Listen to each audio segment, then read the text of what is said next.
oportunidad maravillosa. ¿Cuáles son los criterios, Jairo? Me imagino que los mejores proyectos. Por supuesto, los mejores proyectos, establecer los 6 rectores, claro, los otros 6 miembros, de los 12 miembros, tiene autonomía de manejo de ese millón de personas que tienen las universidades. En dónde se invierten, cómo se invierten y en qué proyectos se invierten, precisamente es una junta directiva conformada por 12 miembros, de los cuales 6 son rectores. Y los otros 6. Entonces, Ahí está que a mí sí me preocupa. Entonces ustedes no pueden negar que hay una oportunidad maravillosa siendo un círculo cerrado y que no le permitan a las universidades de las regiones, que son las que tienen inequidad, poder acceder a ciencia y tecnología. ¿Qué 6 rectores son esos? Son 4 rectores de universidades públicas y 2 rectores de universidades privadas. Eso todavía no está reglamentado, ahorita viene la fase de reglamentación del acto legislativo. Pero sí es algo muy importante el saber que las universidades van a jugar un papel extraordinario en el desarrollo regional desde el punto de vista de investigación. Yo quiero ahí señalar otras 2 cosas muy importantes. Rector, Juan Carlos. Sin lugar a dudas, todo recurso adicional que en este momento se le entregue a las universidades colombianas y en particular a las universidades estatales es bienvenido. O sea, no faltaba más. O sea, no se trata de decirle no a los recursos. Yo creo que aquí la discusión es de otra naturaleza. Es si los recursos que están previstos en el proyecto de ley son suficientes para asegurarle a la universidad colombiana, a las universidades estatales, ¿sí?, los niveles de desarrollo, de consolidación y de sostenibilidad a futuro. En segundo lugar, claro, frente a una década o más de prácticamente no atención adecuada por parte del Estado de las universidades, con ese desfinanciamiento acumulado, con una asimetría muy grande en relación con la estructura misma del sistema universitario estatal, ¿sí? Pues $1 billón no es suficiente, no es suficiente. O sea, yo creo que en esto, y en eso hemos insistido los rectores, es que el gobierno nacional tiene que hacer mayores esfuerzos. O sea, no se trata solo de responder a las políticas de gobierno contenidas en el Plan de Desarrollo Nacional.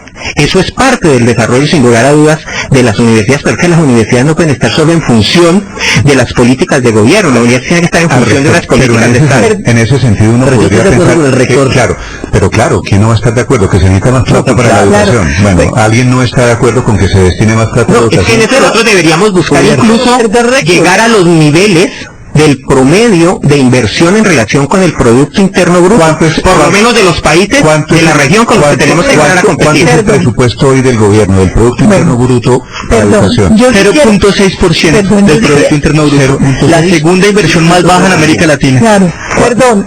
A ver, yo sí quisiera hacer una previsión porque tengo aquí las cifras oficiales de Planeación Nacional. En primer lugar, frente a la información que da el señor rector de que ha habido una total desatención a la educación superior por parte del Estado en los últimos años, eso no es cierto, rector.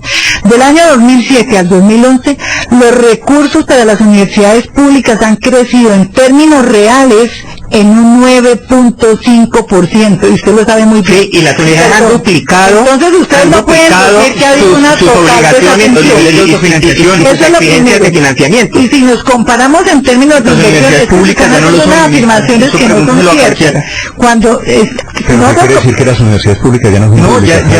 Cada vez dejan de ser públicas, Néstor. Imagínense, nomás en la Universidad Nacional, para poder subsistir en términos de inversión, cada vez la universidad tiene que hacer más convenios y cada vez la universidad tiene que renunciar a sus viejos proyectos de investigación para cooptar nuevos proyectos de investigación que le generen nuevos recursos. Sí, entonces la universidad sí pierde su autonomía vía que tiene que estar pendiente del dinero que no le da el gobierno porque sencillamente no tiene dinero. Perdón, Néstor, pero no me dejaron terminar mi idea, que exactamente son 30 segundos. Se está diciendo pues que lo que destina el presupuesto nacional, el gobierno nacional, a la educación superior es muy baja comparado con el resto de América Latina. Pues bien, los datos son los siguientes.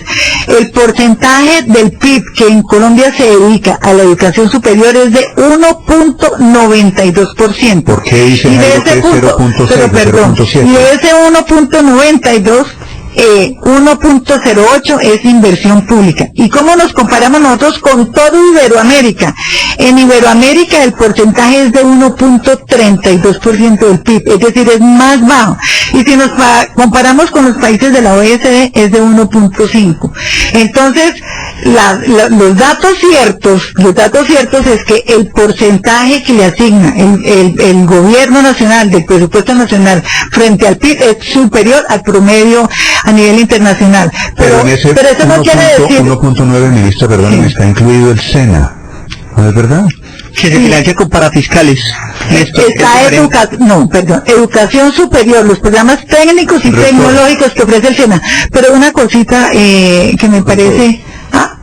Pero que no son todos. Sí, claro, solamente los programas técnicos y tecnológicos. Mire, hay una cosa que quiero que quede aquí clara, que la educación superior requiere más recursos, claro que sí. Yo como ministra de Educación Nacional, ¿cómo no voy a querer yo más recursos para la educación? No solamente superior, sino para la básica y también para la media y también para la primera infancia. Pero frente a unos recursos que son absolutamente limitados, porque tenemos un marco fiscal y unas finanzas públicas que nos toca manejar de manera responsable, nadie puede negar que el esfuerzo que está haciendo el gobierno nacional con esta propuesta es un incremento muy importante de recursos públicos que van a ir a financiar las universidades públicas de Colombia. 15 segundos, 3 datos para mencionar lo que dice la ministra. Lo negamos con lo siguiente, ministra, cifras de ASCUN y de los rectores que han hecho los cálculos. En el 92, por matrícula, por estudiante en promedio, se daban 5.7 millones de pesos. Con la ley 30, sí, lo que nos dio la ley 30, con la ley 30 bajó a 3.5 millones de pesos promedio por estudiante. Y los cálculos que hacemos con los recursos adicionales por cobertura que ustedes están pensando, es que en 10 años vamos a tener estudiantes promedio de 500.000, 700.000 pesos. Si eso no es desfinanciación, si eso no es pérdida del sentido de lo público, si eso no es obligación a la autofinanciación de las universidades que se van a ver abocadas a vender servicios, entonces ¿qué es? Entonces ¿cuál es el debate de esta reforma? Están haciendo las cuentas mal y permítanme que yo le diga cómo tienen que hacer las cuentas. Es la división de sus metas de cobertura con el presupuesto nuevo que han dicho que van a dar. Ese es el error en el cual están y permítanme corregirlo, porque las metas que primero esta reforma no está pensada para este cuatrienio, esta reforma está pensada para mínimo para los próximos 20 años y así fue como fue concebida. Pero el total de cupos, para que tengamos las cuentas claras, en estos 4 años se prevé crear 600.000 nuevos cupos a nivel de pregrado. Entonces, ¿qué es lo que hacen ustedes? Cogen y dividen la totalidad de los recursos públicos que le llegan a las universidades y lo dividen por los 600.000 cupos. Y esa división está mal hecha, porque de los 600.000 cupos, solamente el 15% lo asume una universidad pública, es decir, 95.000 cupos. De acuerdo. El resto lo asumen entre las instituciones técnicas, tecnológicas, las universidades y además el SENA, que también tiene un porcentaje muy importante. Les digo que hay que revisar las matemáticas. Lo único que yo le digo es que hay que revisar las matemáticas porque están haciendo las cuentas sobre bases que... Dígaselo a los profesores de ASCUN, al profesor Basserman, al profesor Isata, que han hecho las cuentas.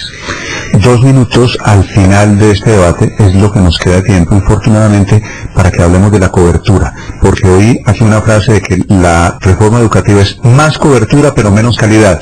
Entonces hablemos estos 2 minutos, si les parece, muy corticos de tiempo, cobertura y calidad. Rector. Sí, sin lugar a dudas, cortico, por favor. Para efectos de calidad se requiere modificar sustancialmente los esquemas de financiamiento que están propuestos en la ley. O sea, la calidad cuesta, no solo en las universidades, en la educación técnica y tecnológica, el nivel de inversión que hay que hacer en infraestructura, creo que no está contemplado en términos de la ley. ¿Usted coincide? Ahí están los recursos de regalías rectores. No, ya determinamos que esos recursos de regalías no van a las universidades directamente, van a una junta que los va a repartir, pero no van directamente a la base presupuestal de las universidades. Tecnología e innovación va a la junta directiva de ese 10%, pero aparte, eso que va no va a la base presupuestal de todas las universidades. De ahí sale la plata para inversión en infraestructura. Le pregunto, ministra, ¿eso va a la base presupuestal de todas las universidades? La inversión en infraestructura no puede ir a la base presupuestal. Eso es por proyecto. De cobertura y calidad. Hay 2.700.000 muchachos de entre los 17 y los 21 años que no salieron a la marcha de ayer. ¿Y quién habla por ellos? Ellos también forman parte de la expectativa de ingreso a la educación superior. En 8 años, 2.700.000 muchachos entre los 17 y los 21 años, por los cuales también tenemos que hablar y tenemos que defenderlos, no solamente los muchachos que están hoy dentro del sistema, que gracias a la estructura pueden estarlo. En 8 años hubo 600.000 cupos, crecemos del 24 al 37 en 8 años. Este gobierno se pone la meta en la mitad del tiempo crecer 600.000. Esos 600.000 crecieron sin recursos, sin esta reforma. Con esta reforma uno lo que espera es que con todo el esfuerzo que ha hecho las universidades públicas en Colombia, que yo estoy de acuerdo con el rector, pueden oxigenarse para garantizar que se pueda cumplir esa meta y que entre todos logremos que haya mayor cobertura con calidad. 10 segundos, Jairo, para terminar. Vea, nosotros hemos hecho los cálculos. Con esta reforma no se genera ni mayor cobertura y sí se disminuye mucho la calidad. Ya le dije yo las cifras y la división es así, ministra. O sea, que cualquiera persona la haga en la casa y lea la reforma y lo haga en esos términos. Lo segundo, la deuda que tiene hoy el Estado con las universidades no se va a subsanar, sino que ni siquiera en una tercera, cuarta parte. Cuarto, ¿cuáles son las cifras que nosotros tenemos y la propuesta? Si el gobierno invirtiera de aquí a 14 años el 3.5% del Producto Interno Bruto, podríamos generar cobertura general con niveles de calidad en Colombia. Lo que nos están diciendo es queremos generar cobertura, pero con el mismo presupuesto. Cobertura y calidad. A ver, Jairo, yo invito a todos los estudiantes y al país que lean el proyecto y la exposición de motivos. En la exposición de motivos, en la última página, se dice que el año 2012 al 2014 le van a llegar 1.5 billones de pesos adicionales a la educación superior, de los cuales a las universidades les van a llegar 428.000 millones y por fomento otros 184.000, es decir, más de 600.000 millones, y los otros 900.000 les van a llegar en subsidio de manutención para los más pobres. Entonces, cuando uno llega y divide lo que le va a llegar a las universidades públicas por los 95.000 muchachos, que es lo que van a atender obviamente en desarrollo de su autonomía, pues obviamente las cuentas son bien diferentes a las que tú estás planteando, porque tú estás planteando, Jairo, que la totalidad de los ingresos nuevos que van a llegar es para atender los 600.000 nuevos, y ya expliqué que no. Ministra, es que una cosa es la inversión pública y otra cosa es la inversión privada. Perdón, no tenemos todavía estimado cuánto va a dar la empresa privada y nos preocupa muchísimo porque terminará siendo la mayoría. De este total, que son 95.000 estudiantes, para ellos van a llegar precisamente estos 600.000. Creo que el ejercicio, estudiantes de 700.000 pesos. Se acabó el tiempo, pero el ejercicio de esta noche ha sido muy interesante porque demuestra fundamentalmente que pueden hablar, que ven cosas diferentes, pero pueden hablar. En un minuto regreso para despedirlos, son las 8:59. Conciso, rápido, interesante, cercano. Así es Publimetro, el diario más grande del mundo. Gratis, de lunes a viernes, en tus manos. Entra al mundo Publimetro. Don Armando me tiene aburrida, Florita. Me debe 6 meses de arriendo y lo amenacé con mandarle a la policía, pero nada. Ay, mija, ese es su problema. Por las malas es complicado, en cambio por las buenas es fácil. Concilie. Si a usted le adeudan dinero o tiene líos civiles, tome el camino más corto para solucionarlos. Concilie. En centros de conciliación, comisarías y defensorías de familia, en la Procuraduría General de la Nación, la Defensoría del Pueblo o ante cualquier notario. Ministerio del Interior y de Justicia, Dirección de Acceso a la Justicia. 9 en punto, viene la larga y gracias a los oyentes que han estado muy activos, que nos han ayudado con mucha información por Twitter, en Facebook, bueno, ahí los vieron en la Tweetcam, ahí estaban también comentando cómo se vende bien en la televisión.